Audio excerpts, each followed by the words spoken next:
جميع النوايا الصالحة الجامعة الشاملة لخيرات الدنيا والآخرة وإلى حضرة النبي محمد صلى الله عليه وسلم الفاتحة. أعوذ بالله من الشيطان الرجيم. بسم الله الرحمن الرحيم. الحمد لله رب العالمين الرحمن الرحيم مالك يوم الدين. إياك نعبد وإياك نستعين. اهدنا الصراط المستقيم صراط الذين أنعمت عليهم غير المغضوب عليهم ولا الضالين. آمين. Assalamualaikum warahmatullahi wabarakatuh. Waalaikumsalam warahmatullahi wabarakatuh. Alhamdulillah wassalatu wassalamu ala Rasulillah Sayyidina Muhammad ibn Abdillah wa ala alihi wa sahbihi wa man walaha ma ba'd. Subhanaka la ilma lana illa ma 'allamtana innaka antal alimul hakim wa tub 'alaina innaka antat tawwabur rahim. Rabbi shrah li sadri wa yassir li amri wahlul 'uqdatam min lisani yafqahu qawli. Allahumma inna nas'aluka al-'ilma ladunni wal mashraba safi al-haniyya wa hafiya ghani. Allahumma inna na'udzubika min 'ilmin la yanfa' wa qalbin la yakhsha wa 'ainin la tadma' wa nafsin la tashba' wa da'watin la yustajabu laha. Allahumma sahhil 'alaina hifdzal 'ulum wa hab lana wasi'atal mu'min bi jahi nabiyyikal ma'sum. Ya Fattah ya 'alim ya Fattah ya 'alim ya Fattah ya 'alim. افتح علينا فتحا قريبا نوينا تعلم وتعليم وتذكر وتذكير والنفع والانتفاع والإفادة والاستفادة حتى على التمسك بكتاب الله وسنة رسوله والدعاء إلى الهدى والدلالة على الخير ابتغاء وجه الله وقربه وثوابه سبحانه وتعالى. اللهم إلى الورى سهل على كل من قرأ تصانيف الأداء ما تعسر. Alhamdulillah, puji serta syukur kehadirat Allah Subhanahu wa Ta'ala yang masih memberikan kita nikmat sehat wal afiah, nikmat panjang umur serta taufik dan hidayah, sehingga kita masih diizinkan oleh Allah Subhanahu wa Ta'ala untuk kembali berkumpul di majlis kita dengan harapan dan doa senantiasa kita minta pada Allah Subhanahu wa Ta'ala. Mudah-mudahan berkah duduknya kita di majlis ilmu, berkah bacaan maulid, berkah hari kelahiran Nabi Muhammad sallallahu alaihi wasallam. Allah kabulkan segala macam doa kita, Allah kabulkan segala macam hajat kita, dan mudah-mudahan Allah jaga kita semua, para guru kita, orang tua kita, keluarga kita, anak istri kita, kaum muslimin dan muslimat dari berbagai macam bala, wabah serta musibah fitnah dunia dan akhirat. Dan mudah-mudahan yang sedang sakit di antara kita diangkat penyakitnya oleh Allah Subhanahu wa Ta'ala dan jadikan sakitnya sebagai penggugur dosa dan pengangkatan derajatnya di sisi Allah Subhanahu wa Ta'ala. Amin ya rabbal alamin. Masih dalam pembahasan kita dalam kitab Risalatul Mu'awanah, sampai beliau katakan kemarin, walil mutawadhi'in wal mustakbirin amarat tamizu ba'dhum. Orang yang tawadhu dan orang yang sombong yaitu sama-sama punya gambaran. Ya, orang yang tawadhu, orang yang sombong sama-sama punya ciri-ciri. Orang yang tawadhu, orang yang sombong punya tuh sifat-sifat yang bisa dinilai. Ya Allahumma, ya mungkin sifat ini bisa kita lihat ke orang, cuma yang gak tugas kita menilai. Ya meskipun terkadang mau gak mau kelihatan. Ya tapi yang dimaksud nilainya dan ciri-ciri di sini, lihat ke diri kita, kira-kira ciri-ciri tersebut ada apa enggak sama kita. Ya famin amaratit tawadhu, dan di antara tanda-tanda seseorang yang tawadhu, kemarin kita bilang hubbul khumul. Ya lebih suka gak kelihatan daripada harus nampak. Ya khumul itu apa namanya? Bersembunyi, gak kelihatan. Ya dalam kitab hikamnya tuh Imam Ibnu Athaillah bahkan mengatakan buat kita nih para penuntut ilmu di awal mendingan jangan kelihatan. Kita nih para penuntut ilmu kalau mau kelihatan cukup 3 yang sering kita bilang udah tuh. Ya kelihatan sama Allah, kelihatan sama Nabi, sama guru orang tua kita udah. Ya jangan sampai kelihatan sama orang lain, jangan. Udah kelihatan sama orang lain di waktu yang belum memang pas dia buat ngomong, biasanya nanti jadi nggak bagus. Apa gambarannya dikasih sama Imam Ibnu Athaillah, beliau katakan idfin wujudaka fi ardil khumul fama nabata min ghairi ma tufina lam yatimma natajuhu. Kama qala, kata beliau, idfin wujudaka, tanam wujud kamu, tanam diri kamu, tanam jasad kamu, ya harga diri kamu, maksudnya fi ardil khumul, dalam tanah ketidaktahuan. Maksudnya simpan diri kita biasain di daerah yang nggak orang kenal. Ya kenapa?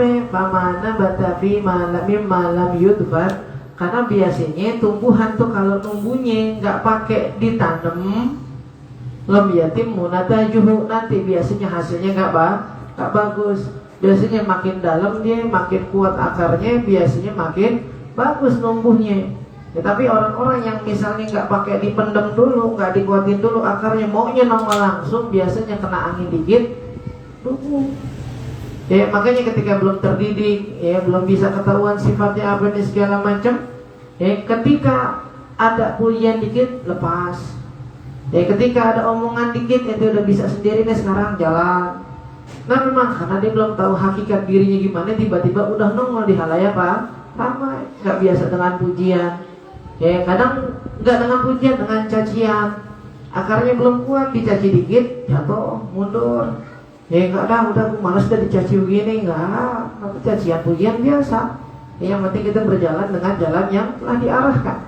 Ya makanya salah satu orang tawadhu itu karena mereka tahu dalam nimbul itu, dalam penampakan, dalam keterkenalan itu ada faedah yang banyak, tapi bahayanya juga banyak. Itu berarti kita lebih milih enggak dikenal aja nih guru nih biar enggak tahu orang. Enggak. Yang lebih baik adalah apa yang Allah perintahkan. Ya wal haqqu an tamkuta haitsu anzalak hatta yakuna Allahu anhu naqalak. Yang kata Imam Amrodi, dan yang paling benar dalam madhab yang dipegang oleh ahli tauhid adalah berdirilah di posisi yang memang Allah tempatkan kamu di sana. Kalau Allah lagi suruh nggak terkenal, udah jadi jangan jadi terkenal, jangan maksa terkenal. Kalau Allah udah tampakin kita biar terkenal, jangan ngumpet. Udah jalanin aja apa yang Allah mau. Ntar hasilnya manusia mau caci mau muji urusan manusia mending kita jalanin apa yang Allah mau. Ya wa karahiyati syuhrah, cinta nggak terkenal dan benci untuk terkenal. Ya orang tawadhu. Ya benci terkenal, cinta buat nggak dikenal. Ini tanda-tanda orang tawadhu. Ya kalau kemarin ini kata apa namanya, setelah ditanya tuh kalau dia mau terkenal, ya tanya itu ngapain? Ya kalau inti mau berbuat sesuatu nih, tanya niatnya apa ya? Buat ngajak orang, apa sekedar buat terkenal? Ya benar nggak?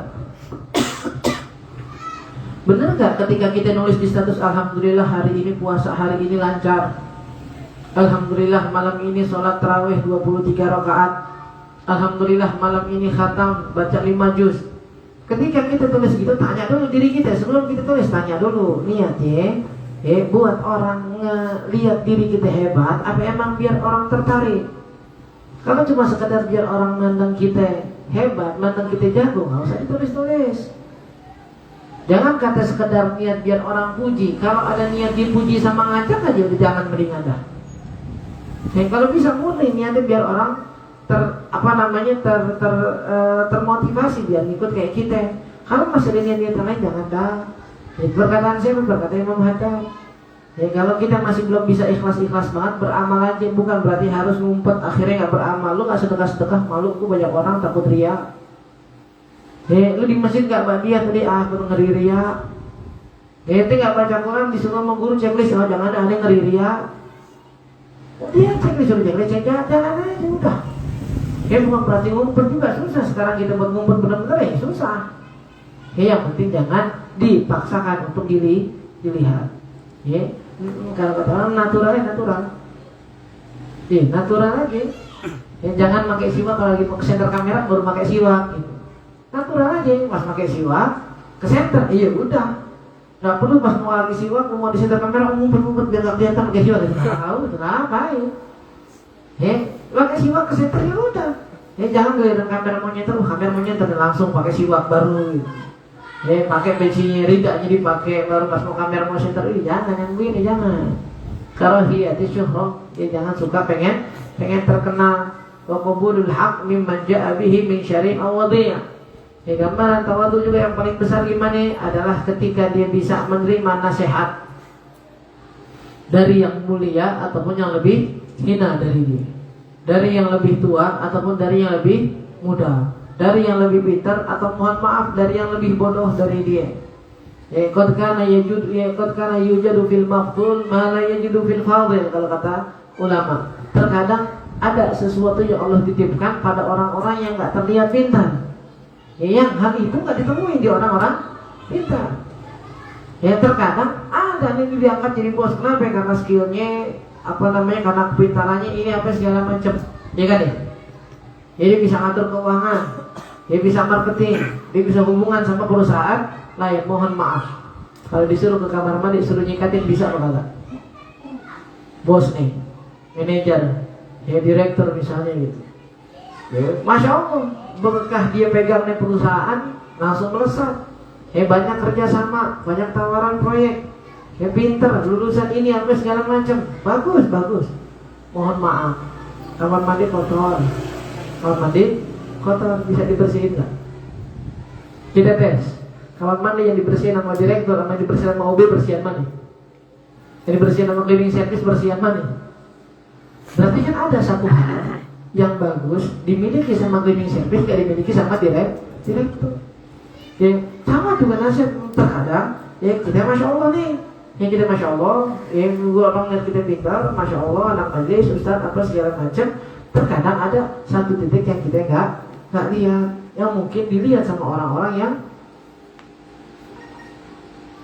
yang mungkin nggak dilihat sama orang-orang yang mungkin dilihat sama orang-orang yang nggak setara dengan kita derajatnya.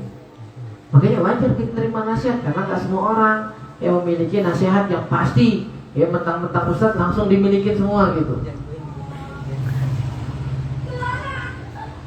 Ya, dan ini hal yang sulit, makanya dikatakan min alamatit tawadhu. Ya, dari salah satu tanda tawadhu dari pelajar adalah akhdhuhu. Dia berani belajar tuh. Ya, mimman ansarhu au mimman dunah. Dari salah satu tawadhu adalah dia berani mengambil ilmu dari yang setara, apalagi yang di bawah. Yang di setara aja susah. Misalnya, ya Allah bukakan ilmu buat saudara Rizwan. Dalam setahun 2 tahun tahu jadi kiai. Kita yang ngaji sekarang Medini, besok belum tentu mengambil ilmunya. Rizwan, gue tahu dulu. Main raket aja mau gue, kalah lagi. Pasangannya mau dia juga. Kalau main ngincer paling tuh. Berani hadir di majlis taklimnya bagi paling depan kita menunjukkan muka kita belajar sama dia. Oh, susah. Apalagi yang di bawah. Ya, umurnya berapa? 38. Umur 35. Belajar sama siapa? Umur 17. Umur 18. Meskipun sekadar belajar yang receh-receh. Dibilang belajar yang receh aja belum tentu mau. Belajar sama yang lebih mudah, apalagi belajar yang tinggi-tinggi. Dibilang, oh ini kitab tinggi nih, belajar sama siapa itu sama itu yang lebih mudah, gak bakal mau. Kalau belajarnya cuma apa? Alif bata, oh belajar ke anak kecil, alif bata doang gue belajarnya. Kalau kitab tinggi mah gue belajar sama orang, guru-guru gue. Tapi kalau kitab tinggi belajar sama anak muda, belum tentu bisa. Tanda-tanda tawadhu tuh, karena Nabi dikatakan namanya kesombongan adalah menolak kebenaran. Maka ketawadhuan adalah sebaliknya, dia rela dan siap menerima ilmu, menerima kebenaran, menerima nasihat. Meskipun dari orang yang di bawah dia umurnya. Haji, terus kadang dah, misal gitu, kita lagi di mana nih, lagi ada acara gathering, terus pagi. Apaan contohnya? Senam kebugaran. Siapa yang disuruh mimpin senam? Saudara Bo. Pas Bo bilang, ke kanan 2 kali, ke kiri 2 kali. Tahan tangannya 8 detik, 1, 2, 3, 4, yang tua tuh ikuti. Kali murah-murah 1, 2, 3, 1, 2, 3. Nah, gitu doang, udah nggak Bowo. Beda saudara. Oh, Prabowo juga nih. Prabowo ini Prabowo, Pak Prabowo di sini ya. Coba saudara Prabowo yang satu. Kalau dia jadi instruktur senam kebugaran nih. Yang lain kamu ikutin, semek.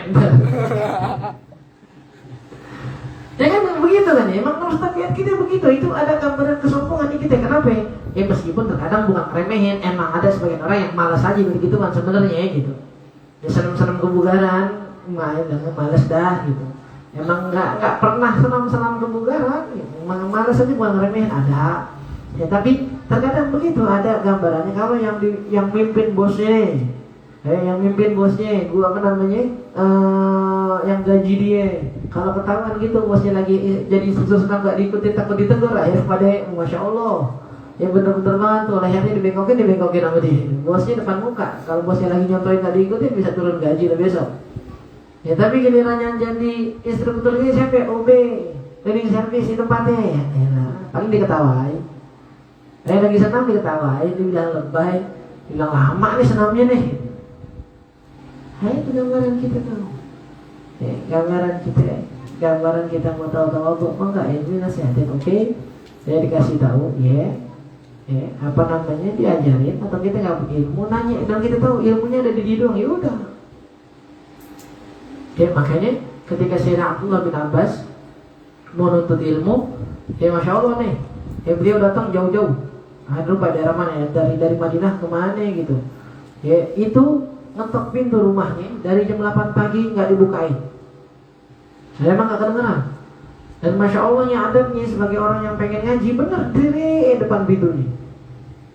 Kenapa memang takut ntar gue ngetok, tahu-tahu gue jalan ke warkop dulu sebentar, gurunya bukain lagi. Akhirnya malah jadi kelihatan semua nih, lo diam di situ. Oh itu angin, tiup, apa segala macam, apa debu, nih pasir. Sampai hatta man yamur alaihi yaqul hada thawbun mulqah.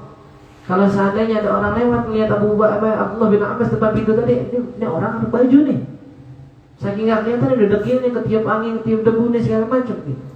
Pasti buka pintunya. Assalamualaikum, salaman Abdullah bin Abbas. Dia bilang, ya Rasulullah, wahai sepupunya Rasul, ngapain? Ada mau nanya satu hadis, katanya ada dengar dari orang-orang, itu pernah dengar, ada belum dengar. Ada pengen tahu. Ya apa kata yang ngajarin? Lau takhallaita laka fil bait wajidna ilaik. Ya kalau ente mau begitu kenapa enggak mengutus orang aja bilang, saya yang datang ke rumah sepupunya Rasul. Ngapain sepupunya Rasul datang kemari-mari? Udah saya aja datang ke sana. Dan saat itu ya gelar ulama. Ulama sepupunya Nabi mau ngaji dia datang. Sampai orang lewat nggak berani bergerak apa segala macam, dibilang siap dulu, siap. Ngetok pintu dijawab gimana, tapi ada rapi-rapi dulu. Oke, nggak apa-apa. Banyak yang belajar ilmunya, satu kitab enggak, satu hadis. Ini sepupunya Rasul. Dan ketika beliau berdebat dengan Usama bin Zaid bin Harithah. Zaid bin Harithah ini terkenal dengan ulama ahli ilmu faraid kalau nggak salah. Ketika beliau pengen naik ke ontaknya, yang megangin ontaknya siapa? Abdullah bin Abbas, sepupunya Nabi. Diambilin tuh, apa namanya ontaknya biar dinaikin sama yang punya nih ulamanya. Apa kata Zaid bin Harithah? Jangan ya, wahai sepupu Rasul, jangan begitu, ada yang malu. Apa kata Sayyidina Abdullah bin Abbas dan sepupunya Rasul? Hada umirna an naf'ala bi ulama'ina. Ini yang Nabi ajarin buat kita berlakukan kepada para ulama kita. Hormati mereka, khidmah pada mereka, apa segala macam. Pada para guru-guru kita. Dan dijawab abis pas beliau sebelum naik ontak dicium tangan Abdullah bin Abbas. Mau ngapain cium tangannya nih? Wahakada umirna an naf'ala bi ahli baiti Rasulina. Kalau tadi ente bilang bawain ontak, ada dibilang yang begini diajarin sama Nabi, dan sama saya pun nyium tangan turunannya sepupunya keluarganya Nabi, itu pun yang diajarin sama Nabi. Urhubu Muhammadan fi ahli baiti. Rasulullah bin Abdullah, Sayyidina Abu Bakar bin As-Siddiq. Kalau ente pengen menghormatin Nabi, ente pengen dapat cinta Nabi, dapetin cinta dan hormatnya Nabi lewat keluarganya. Ya urhubu Muhammadan. Kalau kata Sayyidina Umar Mil'ul ardi Umar. Ini kalau ada satu bumi isinya Umar semua. Khalifah kedua, yang paling sukses. Sedunia ini ada orang semua sifatnya kayak Umar bin Khattab, orang soleh semua kan. Nggak sama. Dengan satu rambutnya dari keturunannya Nabi. Jadi mereka yang melihat agungnya Nabi dan para keturunan. Beliau bin Nabar dengan bukan berarti menafikan kalau yang salah di antara mereka nggak dinasihatin, bukan. Tapi udah yang berkaitan dengan Rasul semua harus dihormati. Dari pagi kita dengar, Habib Mujtaba gimana? Ya, beliau cerita Imam Malik bin Anas. Ya, nama Imam Malik ketika bertemu gurunya Ja'far Shadiq. Ya, Ja'far Shadiq bertemu Ja'far Shadiq. Bukan, Ja'far Shadiq. Ketemu Imam Abu Hanifah. Imam Abu Hanifah ini muridnya. Ya, pas itu Imam Abu Hanifah dikabarin nih rambutnya Rasul. Langsung beliau kejar, beliau cium sampai nangis-nangis. Ya, ditegur beliau Ja'far Shadiq. Wahai Abu Hanifah, ya wahai Nu'man, ente ngapain? Ini ya Syekh, wahai guru, ini lo rambutnya Nabi ini segala macam. Ente nyium-nyiumnya rambutnya Nabi padahal dagingnya depan muka ente. Wah, bisa langsung bersimpuh beliau, ciumin badannya semua sampai lutut-lututnya. Ini mereka yang mengerti keagungan Rasul dan tawadhu ulama. Apa mereka yang punya kehormatan meskipun levelnya bukan ulama, ya hormat. Saya mulia ini namanya tawadhu. Kalau kemuliaannya sebagai ulama, ya kalau dibilang ada nih Habib cucunya Nabi, ya nggak pintar, ya pendiam, masya Allah, nggak bukan ulama, orang biasa dah gitu. Orang biasa doang, akhlaknya bagus, nggak bikin masalah, apa segala macam. Ya atau mungkin yang kadang bikin masalah, kalau mereka bikin masalah, tinggal kita tinggalin tanpa caci maki. Ya ini ngormatin keturunannya, dan akhlak yang mutawadhi. Ini akhlak-akhlaknya para orang-orang yang tawadhu. Ya, dan harus setelah dari doanya Habibur Rizal itu di akhir, ya beliau katakan